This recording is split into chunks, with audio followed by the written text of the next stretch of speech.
যে তোমাকে সত্যিকারের ভালোবাসবে না সে তোমার সাথে 4টা অভিনয় করবে। এই লাইনটা শুনে যদি মনে হয় আরে আমি কি প্রেম করছি, না নাটকের রিহার্সাল দিচ্ছি। সত্যি বলতে অনেক সময় আমরা এমন একটা সম্পর্কে জড়িয়ে যাই যেখানে ভালোবাসার চেয়ে অভিনয়টা বেশি চলে। সামনে একরকম পিছনে আরেক রকম, পুরো ব্যাপারটাই যেন সিনেমার ডাবল রোল। আর তুমি বসে ভাবছো ও এত ভালো কেন? আসলে সে ভালো না, সে ভালো হওয়ার অভিনয় করে। তাই একটু হাসতে হাসতে আজ জেনে নাও সেই 4টা অভিনয় যেগুলো দেখলেই বুঝবে ভালোবাসাটা আসল না, একটু নকল। প্রথম অভিনয় হলো অতিরিক্ত মিষ্টি ব্যবহার। শুরুতে সে এতটাই ভালো ব্যবহার করবে যে মনে হবে এটাই কি সে পারফেক্ট মানুষ।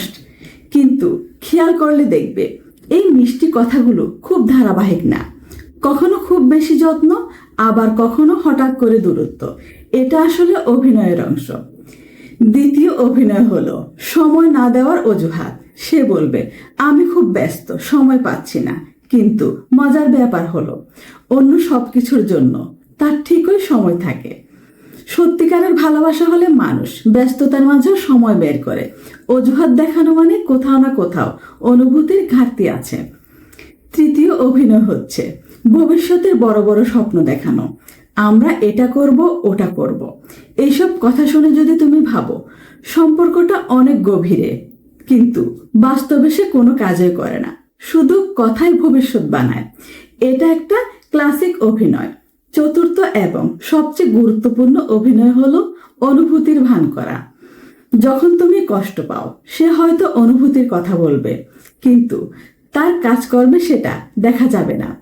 সে বুঝাতে চায় না, শুধু দেখাতে চায় যে সে বুঝছে। এটাই সবচেয়ে বড় পার্থক্য। সব মিলিয়ে যে তোমাকে সত্যিকারের ভালোবাসবে না সে তোমার সাথে 4টা অভিনয় করবে। আর এই অভিনয়গুলো প্রথমে বোঝা না গেলেও সময়ের সাথে সাথে ধরা পড়ে যায়। তাই সম্পর্কের শুরুতেই শুধু কথা না, কাজেও খেয়াল রাখো। কারণ ভালোবাসা কখনো অভিনয় করে না, ভালোবাসা নিজেই প্রমাণ হয়ে দাঁড়ায়। তাই পরের বার কেউ যদি খুব বেশি পারফেক্ট মনে হয়, একটু থেমে ভাবো সে সত্যি পারফেক্ট নাকি ভালো অভিনেতা।